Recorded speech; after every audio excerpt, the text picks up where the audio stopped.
So hello everyone. कैसे हैं आप सभी लोग। आई होप आप सब लोग ठीक होंगे, मस्त होंगे। हमारा नेक्स्ट लेक्चर हमारा ये है कि इम्पोर्टेंट क्वेश्चन के बारे में। इससे पहले भी मैंने काफ़ी सारे लेक्चर प्रोवाइड किए हैं फंडामेंटल ऑफ इकोनॉमी के, तो आप लोग जाकर देख सकते हैं। ओके, तो वीडियो को स्टार्ट करते हैं। पांचवा सवाल जो था हमारा, बीज की विभिन्न श्रेणियाँ कौन कौन सी है और उन्हें कैसे पहचाना जा सकता है। देखिए, ऐसे ही सवाल आपके एग्जाम्स में पूछे जाएंगे, तो आपको पता होना जरूरी है। ये जो सवाल है ना, ये मोस्ट इम्पॉर्टेंट सवाल है, आपके एग्जाम में देखने को जरूर मिलेंगे। ओके, ये बात आप लोग ध्यान दीजिएगा। ओके, तो ध्यान दीजिए, इसमें ध्यान दीजिए कि बीज की मुख्य रूप से 4 श्रेणियाँ होती है और प्रत्येक श्रेणी एक विशिष्ट रंग यानी टैग को प्रदर्शित करती है। यानी कि जो बीज की जो श्रेणी है यानी कि क्लासेस है, वो 4 क्लासेस है। अभी आपको बताऊंगा कौन कौन से क्लासेस है, और इन क्लासेस को टैग के माध्यम से, टैग यानी कि एक कलर होता है, उसके माध्यम से उसे हम पहचान सकते हैं। ओके, तो सबसे पहले हमारा है जो कि न्यूक्लियस सीड। ये सबसे पहला सीड होता है, और ये जो साइंटिस्ट होते हैं सबसे पहला यानी कि जो सबसे ओरिजिनल जो सीड होता है वो न्यूक्लियस सीड होता है। ओके, और ध्यान दीजिएगा, इसको साइंटिस्ट लोग बनाते हैं। कौन बनाते हैं? साइंटिस्ट लोग बनाते हैं। और इस पर कोई भी टैग नहीं होता है, यानी कि नो टैग। ओके, इस पर कोई भी टैग नहीं होता है और इसे साइंटिस्ट लोग बनाते हैं। ओके, इसके बाद प्योरिटी की मैं बात करूँ तो 100% प्योरिटी होती है, और इसमें फिजिकल प्योरिटी और जेनेटिकल प्योरिटी, ये दोनों के दोनों 100% होते हैं। ओके, और पहचान कैसे कर सकते हैं? इसमें कोई भी कलर का टैग नहीं होता है। ओके, और साधारणतः ये आमतौर पर आम लोगों को नहीं मिलेगा ये, ठीक है, ये साइंटिस्ट लोगों के पास ही होता है। अगला देख लेते हैं। अगला जो है आपका ब्रीडर सीड। ओके, तो ये भी हमारे जो प्लांट ब्रीडर होते हैं यानी साइंटिस्ट लोग होते हैं, इसको निर्माण करते हैं। यह जो बनता है ना ब्रीडर सीड, ये न्यूक्लियस सीड्स के माध्यम से बनता है। ओके, और इसमें ध्यान दीजिएगा, इसकी पहचान करने के लिए इसके पास गोल्डन येलो कलर का टैग लगा होता है, ऐसे हम पहचान कर सकते हैं। इसकी भी प्योरिटी जो होती है वो 99 to 100% की प्योरिटी होती है। ओके, और इसका निर्माण जो होता है, ठीक है, वो एग्रीकल्चर यूनिवर्सिटीज़ हो गई, जैसे ICR आपका हो गया, ठीक है। इसके अलावा जो भी हमारे अनुसंधान हैं, ठीक है, जैसे हमारा IBRI हो गया, ठीक है, इंडियन वेजिटेबल्स इंस्टीट्यूट, तो जितने भी अनुसंधान हो गए वहाँ पर जो ब्रीडर सीड होते हैं वो तैयार होते हैं, चाहे वो वेजिटेबल्स के हो गए, चाहे वो किसी प्लांट्स के हो गए, किसी भी चीज़ के हो गए, किसी क्रॉप्स के हो गए, किसी भी चीज़ के हो गए, ठीक है, वो इंस्टीट्यूट पर ही बनाए जाते हैं। अगला देख लेते हैं। अगला है फाउंडेशन सीड। तो फाउंडेशन सीड को आप लोग ध्यान दीजिएगा, मदर सीड बोलते हैं। क्या बोलते हैं? मदर सीड बोलते हैं। तो आप लोग इसके नोट कर लीजिएगा, मदर सीड किसे बोलते हैं, तो हम बोलते हैं फाउंडेशन सीड को। ऐसे सवाल भी पूछा जा सकता है कि मदर सीड को किसे बोलते हैं, हम फाउंडेशन सीड को बोलते हैं। ध्यान दीजिएगा, इसकी जो प्योरिटी होती है वो जेनेटिक प्योरिटी 97 to 98% होती है, और जो है वहीं पर फिजिकल जो प्योरिटी होती है 95% होती है। ओके, इसमें जो टैग लगा होता है इसकी पहचान के लिए, इस पर वाइट कलर का टैग लगा होता है। कैसा लगा होता है? वाइट कलर का टैग लगा होता है। ये मोस्ट इंपॉर्टेंट है टैग। ओके, टैग के माध्यम से ही आप लोग पहचान कर सकते हैं। और इसका निर्माण हम कैसे होता है? ये ब्रीडर सीड के माध्यम से इसका निर्माण होता है। देखिए, एक सीडी वाइज मतलब एक क्लासेस वाइज है, स्टेप बाय स्टेप है। जैसे हमारा न्यूक्लियस सीड था, तो न्यूक्लियस सीड के बाद हमारा ब्रीडर सीड बना, ब्रीडर सीड के बाद हमारा फाउंडेशन सीड बना, अब फाउंडेशन सीड के बाद हमारा सर्टिफाइड सीड बनेगा। ओके, तो इसके बाद हमारा आता है सर्टिफाइड सीड। तो सर्टिफाइड सीड ऐसा सीड होता है जो कि आमतौर पर किसानों के पास, किसान जो यूज करते हैं वो आमतौर पर हमारा सर्टिफाइड सीड ही होता है। ओके, इसकी जो प्योरिटी होती है वो 98 to 90% होती है, और जो सर्टिफाइड सीड होता है वो फाउंडेशन सीड के माध्यम से बनाया जाता है। और इसकी पहचान करने के लिए इसके पास हम ब्लू कलर का टैग लगा होता है। जो बोरा होता है, थैला जो होता है, ठीक है, जब हम धान की खरीदते हैं, जब बोरा खरीदते हैं या फिर कोई पैकेट खरीदते हैं जो कि 3 kg का पैकेट होता है, जैसे संपूर्ण हो गया, सावा हो गया, बासमती हो गया, तो उस पर क्या होता है? टैग लगा होता है, ऐसे कागज़ का टैग लगा होता है। तो ये कागज़ वाला जो टैग होता है ना, वो ब्लू होता है, वाइट होता है, येलो होता है, तो ऐसा ऐसा कलर का होता है, तो इसी को टैग हम बोलते हैं। ओके, इसके अलावा भी काफ़ी सारे क्लासेस हैं। जैसे एग्जांपल के लिए एक हमारा हो गया रजिस्टर्ड सीड।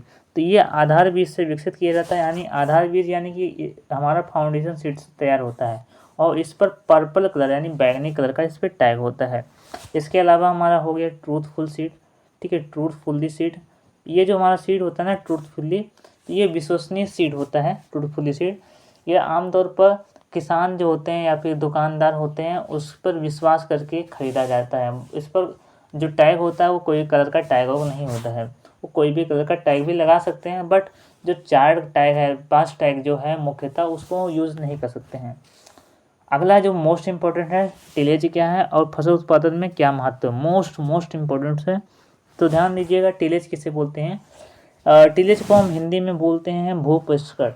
ओके, तो ध्यान दीजिएगा, फसल उत्पादन में किया जाने वाला पहला और सबसे महत्वपूर्ण कार्य है, यानी जो टिलेज होता है वो पहला और महत्वपूर्ण कार्य होता है।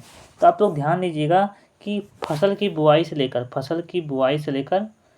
फसल की हमारा फसल है, तो ये फसल के लिए हम बुआई से लेकर कटाई तक कोई भी हम कर्षण क्रिया करते हैं। कर्षण करने में मतलब यानी कि हम कोई हैरो चला दिए, खुरपी के माध्यम से निराई कर दिए, गुड़ाई कर दिए, तो अंधी गुड़ाई कर दिए, कोई भी चीज़ कर दिए, वो हमारा टिलेज कहलाता है। आई होप समझ गए होंगे। ध्यान दीजिए, ये मिट्टी को यांत्रिक रूप से मशीनरी या उपकरणों का उपयोग करके इस तरह से हेर फेर करने की प्रक्रिया है ताकि फसल के विकास के लिए अनुकूल परिस्थितियाँ प्रदान की जा सके।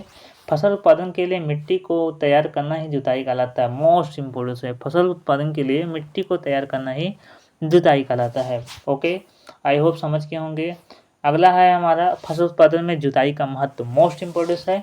इसका महत्व क्या है, इसका उद्देश्य क्या है, एग्जाम्स में पूछा जाता है इसका महत्व क्या है और इसका उद्देश्य क्या, मोस्ट वेरी इम्पोर्टेंट है। ओके, तो ध्यान दीजिएगा, सबसे पहले गहरी बीज सैया तैयार करना मोस्ट इम्पोर्टेंट है।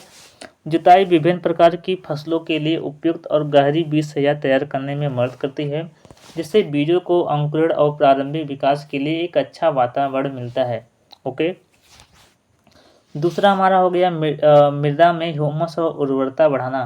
तो ध्यान दीजिएगा, जब हम टिलेज करते हैं यानी कि जब भूपरिष्करण करते हैं तो हमारा सॉइल्स में जो होते हैं ह्यूमन्स की एक्टिविटी अधिक हो जाती है, अच्छी हो जाती है, और उसमें फर्टिलिटी भी इम्प्रूव हो जाती है। अगला है खरपतवारों को नष्ट और रोकना। तो हम टिलेज के माध्यम से खरपतवारों को नष्ट करते हैं निराई के माध्यम से। ओके, और हम क्या करते हैं, खरपतवारों की संख्या को भी हम नियंत्रित करते हैं या फिर उसको रोकते हैं। अगला हो गया हमारा मिट्टी की संरचना में सुधार। तो ध्यान दीजिएगा कि टिलेज के माध्यम से हम जब जुताई करते हैं तो मिट्टी की संरचना में इम्प्रूवमेंट होता है, उसकी स्ट्रक्चर्स में चेंजेस होते हैं, शेप में चेंजेस होते हैं, उसके कंपोजिशंस में भी चेंजेस होते हैं, गुड सॉइल्स होती है, उसकी प्योरिटी बढ़िया होती है, हेल्थ भी बढ़िया होता है। ओके, अगला है हमारा जल धारण क्षमता बढ़ाना। तो जब हम जुताई करते हैं, जब टिलेज करते हैं, तो ध्यान दीजिएगा कि सॉइल्स की जो वाटर एडोप्टिविटी यानी कि वाटर यूज इफिशिएंसी जो होती है उसमें इम्प्रूव होता है, क्योंकि हम जो टिलेज करेंगे तो हमारा जो सॉइल्स रहेगा वो पलटेगा, यानी हेर फेर होगा, ऊपर नीचे होगा। तो ऐसे में जो सतह में के अंदर जो कठोर सतह जो परत होगी ना, वो भी जो हार्ड बेड होता है वो भी टूट जाएगा, और टूट जाएगा तो क्या होगा कि जो सॉइल्स में जो वाटर की होल्डिंग कैपेसिटी होगी यानी कि या फिर वाटर की जो यूज इफिशिएंसी होगी उसमें इम्प्रूवमेंट हो जाएगा। आई होप समझ गए होंगे। अगला है बल्क घनत्व तो कम करना। तो जो बल्क डेंसिटी होती है, जो यानी कण होते हैं ना, बड़े बड़े जो कण पार्टिकल होते हैं, ठीक है, तो उस जो पार्टिकल होते हैं वो छोटे हो जाते हैं ऐसे, इसलिए उसे हम क्या कर सकते हैं कि उसकी बल्क डेंसिटी जो है वो कम हो गई। अगला है कीट और बीमारियों पर नियंत्रण। तो जब हम टिलेज करते हैं ना, तो हमारे जो इंसेक्ट होते हैं जो क्रॉस पे लगते हैं, तो जब हम टिलेज करते हैं तो जो भूमि के नीचे जो इंसेक्ट के जो लार्वास होते हैं या फिर अंडे होते हैं वो नष्ट हो जाते हैं। ओके, और जो सीड यानी जो डिसीज हो गए, डिसीज के जो पैथोजेंस होते हैं, ओके, जो सॉइल्स में सर्वाइव करते हैं, जैसे हमारे सॉइल बोर्न डिसीज हो गए, जैसे एग्जांपल के लिए हमारा पाउडरी मिल्ड्यू हो गया, ठीक है, काफ़ी सारे जो हमारे सॉइल बोर्न डिसीज हो गए, जैसे रस्ट हो गया, तो उसके जो पैथोजन जो सॉइल्स में सर्वाइव करते हैं वो नष्ट हो जाते हैं। ओके, आई होप समझ गए होंगे। अगला हमारा है जुताई के मुख्य प्रकार। तो जुताई के मुख्य प्रकार ऑन सीजन और ऑफ सीजन टिलेज क्या है और ऑन सीजन टिलेज को कैसे क्लासीफाई कर सकते हैं, इसके बारे में बताइए। तो ये हमारा नेक्स्ट वीडियो रहेगा। तो आई होप आप लोग समझ गए होंगे। तो नेक्स्ट वीडियो मिलेंगे, तब तक के लिए धन्यवाद, थैंक यू सो मच।